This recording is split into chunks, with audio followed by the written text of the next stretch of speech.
Now, the Nobel Peace Prize increasingly is a controversial pick. It's picked by a committee appointed by the Norwegian parliament. So politicians decide who is it that has striven hardest and most effectively for peace in any one year. Tom Lehrer, the famous American comedian, man of letters actually, said that satire had died in the year that it was awarded to Dr. Henry Kissinger, a man with more blood on his hands than any other man alive in the world today. And there are some competitors for that title. It was very controversial when it was awarded to the OPCW at the height of the agitation around alleged weapons of mass destruction in Syria, which almost led to an all-out war. It was, well, maybe laughable when it was awarded to the European Union, and when it was awarded to Barack Obama before he'd even begun to work as President of the United States, you could say that satire died again. This year's award is controversial also. It's been given to whistleblowing journalists, not Julian Assange, but a journalist operating in Russia and a journalist operating in the Philippines. Again, you might say, a highly politicized pick. Now, Damian Wilson is a former Fleet Street editor, a man with a jaundiced eye about these kind of things. Let's hear what he thinks of the Nobel Prize Award this year. Damian, thanks for joining us on board the Sputnik. As I said, Tom Lehrer's description of the awarding of the Nobel Peace Prize to Henry Kissinger as he dripped in the blood of millions of people in Vietnam was said to be the death of satire. But the Nobel Committee seems determined to kill satire over and over and over again, doesn't it? It does, George. You're right. I mean, I would argue that the satire goes back even further. The death of satire goes back even further. I mean, Alfred Nobel was a sort of unlucky in love sort of guy, really. Although he did have one big invention, of course, which was dynamite. And shortly after he invented this, it was used by Russian terrorists to kill Tsar Alexander. So things that didn't really get off to a great start anyway, but long before Kissinger. And of course, the award of the prize to Kissinger and Ledoc was a little bit premature. In end the Vietnam War. Of course, it went on for another couple of years and cost thousands and thousands of lives. So on the it's a little known fact that this award is made by politicians.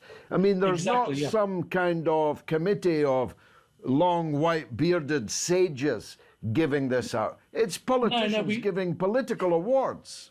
Yeah, we like to think of it as, wise men stroking their beards and making a considered decision about the most worthy individuals on the planet who are going to be bestowed with this.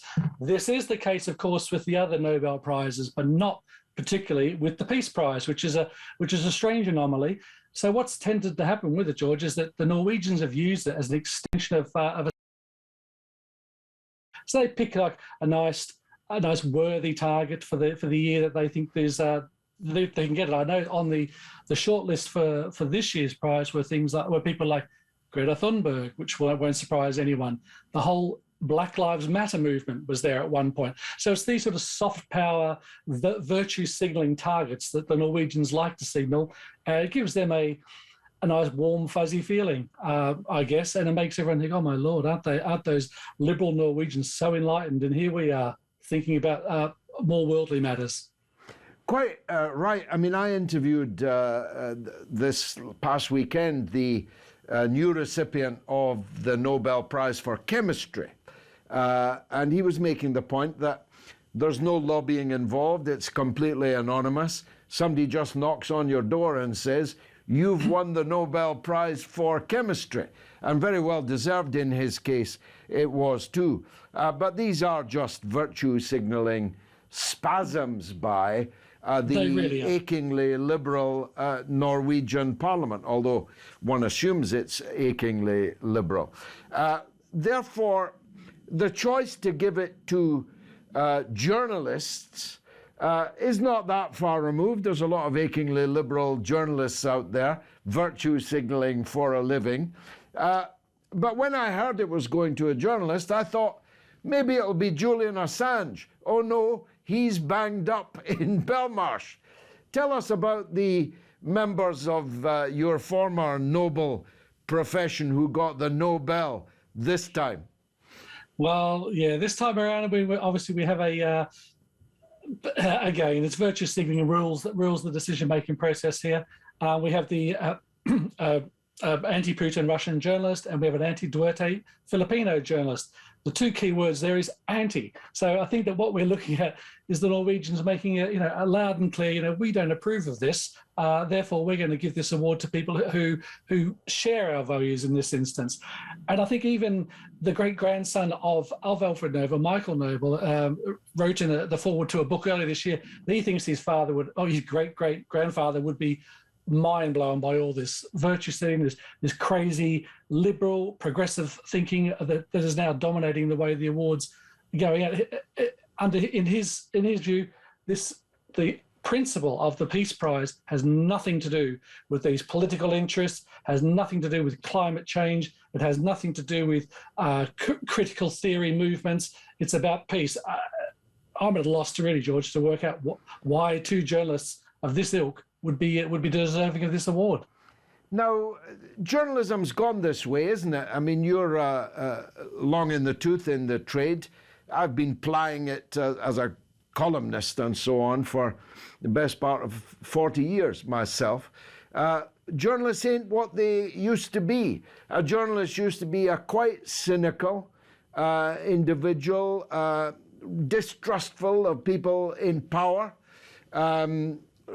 taking the approach that the proper role for a journalist to power is the dog to the lamppost.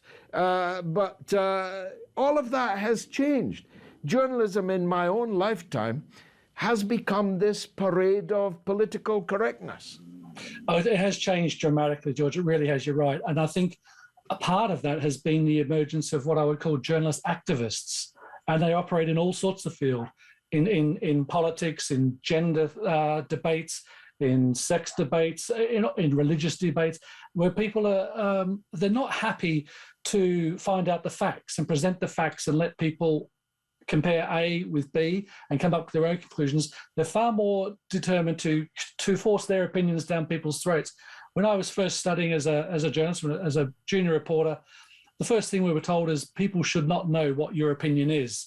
And I unless I'm asked for it directly, like this, I normally would try and make that a little bit vague about where I stand.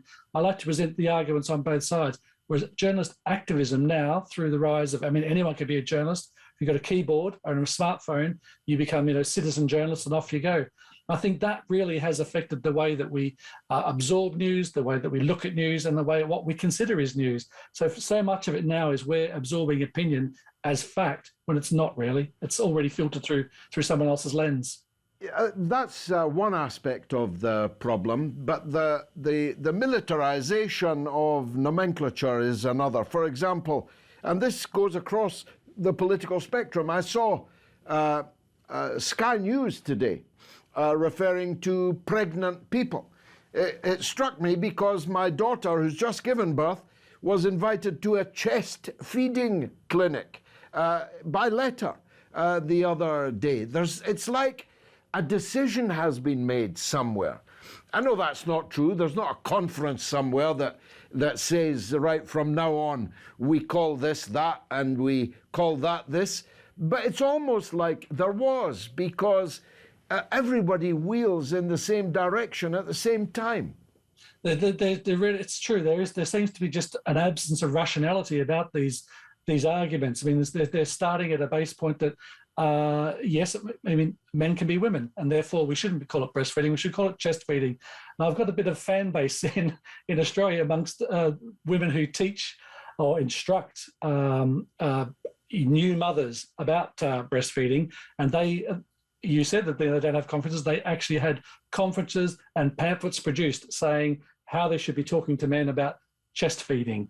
A lot of these women stood up and said, this really is going a little bit too far, and so they were sacked.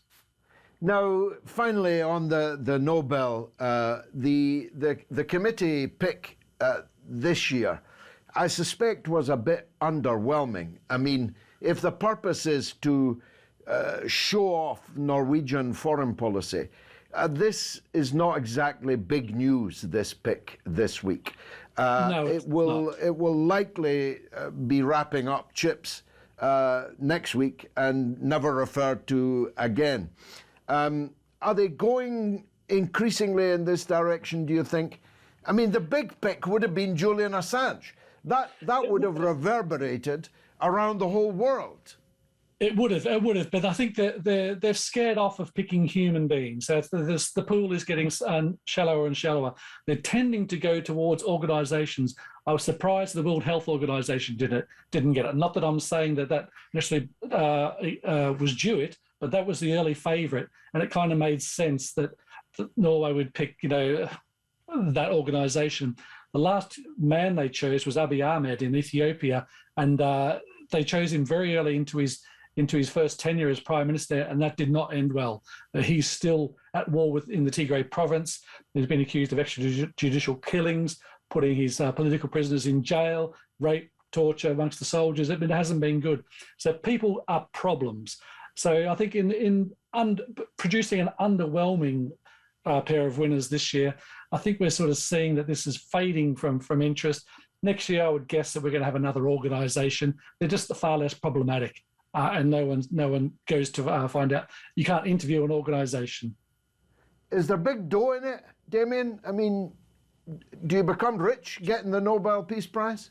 Not the Peace Prize, I don't think. I mean, it's not a convertible currency at all. Apart, if you want to go on the lecture circuit and go and spend winter in clusters speaking to all the good and great at Davos, I'm sure there's a nice hefty speaker's fee for you. You could probably get a couple of TED Talks, George. I mean, I'm sure they're always on the lookout for things like that. But it's not like it's going to turn your career as a leading physicist or an economist or anyone like that. It's not going to do a lot for you. It's really just for bragging rights. And I think the other people have shown in the past that they don't even consider any of the other prizes any good. Bob Dylan wasn't too impressed when he was given his Nobel Prize for Literature. So maybe that will be how the Peace Prize goes in future. Damian Wilson, thanks for joining us on board the Sputnik. Pleasure, George. Thank you.